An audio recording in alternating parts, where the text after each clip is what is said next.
भारत में किसी भी सफर पर निकलो, खासकर हाईवे पर, तो एक कप गर्मा गर्म चाय से बेहतर साथी कोई नहीं। पर क्या कभी सोचा है कि इस एक मामूली से कप में एक पूरे साम्राज्य, एक विद्रोह और हमारी पहचान की कहानी छिपी हो सकती है? तो चलिए आज इसी कहानी में थोड़ा गहरा उतरते हैं। अच्छा, इससे पहले कि हम आगे बढ़ें, एक छोटा सा सवाल। जरा अंदाजा लगाइए, ये जो मसाला चाय है जो हमें लगता है सदियों से चली आ रही है, ये असल में कितनी पुरानी होगी? यकीन मानिए, इसका जवाब आपको चौंका देगा। ये कोका कोला से भी नहीं है। जी हाँ, बिल्कुल सही सुना। जिस मसाला चाय को हम आज जानते और पीते हैं, वो असल में 1950 के दशक तक थी ही नहीं। तो इस पूरी कहानी को समझने के लिए हमें थोड़ा सा टाइम में पीछे जाना होगा। उस दौर में जब चाय हम भारतीयों के लिए कोई पेय नहीं, बल्कि ब्रिटिश साम्राज्य के लिए एक बहुत कीमती सामान हुआ करती थी।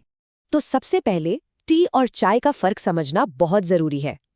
टी थी ब्रिटिश प्रोटोटाइप, मतलब भारत में उगने वाली पत्तियां जो सीधे इंग्लैंड और दूसरे पश्चिमी देशों में एक्सपोर्ट होती थीं। और चाय, वो है हमारा अपना इंडियन रीमिक्स, जो दूध और मसालों के साथ सड़कों पर बनी। अब ये बात बहुत दिलचस्प है। देखिए, भारत की कहानी तो बहुत बाद में शुरू होती है। उससे पहले हजारों सालों तक, मतलब 3000 से भी ज्यादा सालों तक, चाय पर सिर्फ और सिर्फ चीन का एक छत्र राज था। और अंग्रेजों का इरादा तो बिल्कुल साफ था।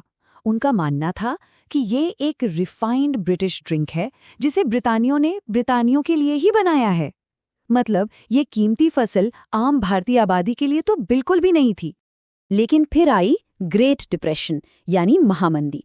पूरी दुनिया की अर्थव्यवस्था बैठ गई और अंग्रेजों के पास ढेर सारी बिना बिकी चाय का स्टॉक जमा हो गया। तब उन्हें अचानक भारतीय बाजार याद आया। फिर क्या था, जोरदार एड कैंपेन चले, चाय को थकान मिटाने वाले प्रोडक्टिविटी टूल की तरह बेचा गया। यहाँ तक कि फैक्ट्री मालिकों को कहा गया कि वो अपने कर्मचारियों के लिए टी टाइम कंपल्सरी कर दें। और यहीं से कहानी असली मोड़ लेती है। ये वो हिस्सा है जहां ये कहानी सिर्फ एक ड्रिंक की नहीं, बल्कि एक सांस्कृतिक विद्रोह की बन जाती है।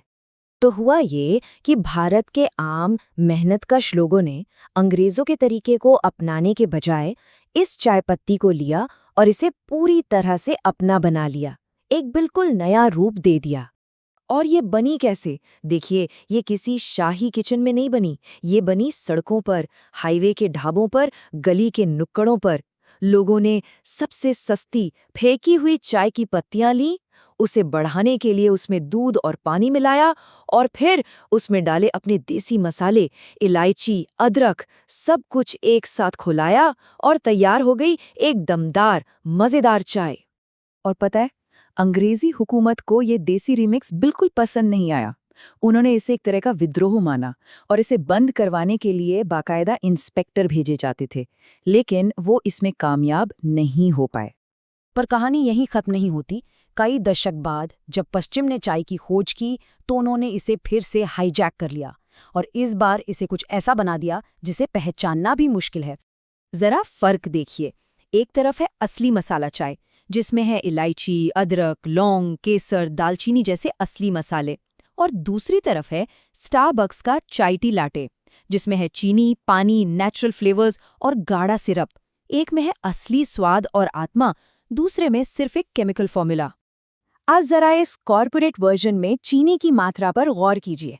एक 16 अंश के स्टारबक्स चाय टी लाटे में पूरे 42 ग्राम चीनी होती है। 42 ग्राम! आपको अंदाजा देने के लिए बताएं तो ये एक कोका कोला कैन में मिलने वाली चीनी से भी ज्यादा है। एक कोका कोला में होती है 39 ग्राम्स चीनी। तो मतलब ये चाय कम, मीठा सिरप ज्यादा है। सोच तो कॉर्पोरेट चेन्स की इस तरीके को मजाक में चाय की 4 सिरप वाले शैतानी पंप कहता है। मतलब यहाँ स्वाद से ज्यादा लेना देना बस मिठास से है। तो अब सवाल ये उठता है कि इस ग्लोबल कॉर्पोरेट दबाव के बावजूद भारत में वो असली ओरिजिनल चाय आज भी इतनी कामयाब क्यों है? वजह सीधी सी है। आप उस देश को एक नकली आर्टिफिशियल स्वाद नहीं बेच सकते जिसने असली चीज बनाई है। ये कुछ वैसा ही है जैसे टैको बेल मेक्सिको में बुरी तरह फेल हो गया था। उसी तरह स्टारबक्स भी भारत में अपना चाय लाटे बेचने में संघर्ष कर रहा है। तो आखिर ऐसा क्यों है? एक मल्टी बिलियन डॉलर की कंपनी एक सड़क किनारे किसी हाईवे पर छोटी सी दुकान चलाने वाले से मुकाबला क्यों नहीं कर सकती? उस चाय में ऐसी क्या खास बात है? देखिए, इसका जवाब कुछ बहुत ही सीधी सादी बातों में छिपा है। पहली है प्रामाणिकता, ये असली चीज है।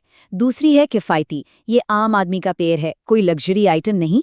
तीसरी है समुदाय, ये हर नुक्कड़ हर हाईवे पर मिलती है, हमारी रोज की जिंदगी का हिस्सा है।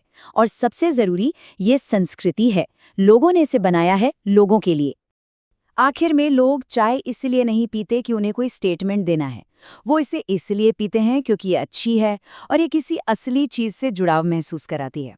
तो अगली बार जब आप किसी लंबे सफर में हाईवे पर रुककर एक कप चाय हाथ में लें, तो याद रखिएगा, आप सिर्फ एक पेय नहीं, बल्कि इतिहास, विद्रोह और संस्कृति का एक घूंट पी रहे हैं।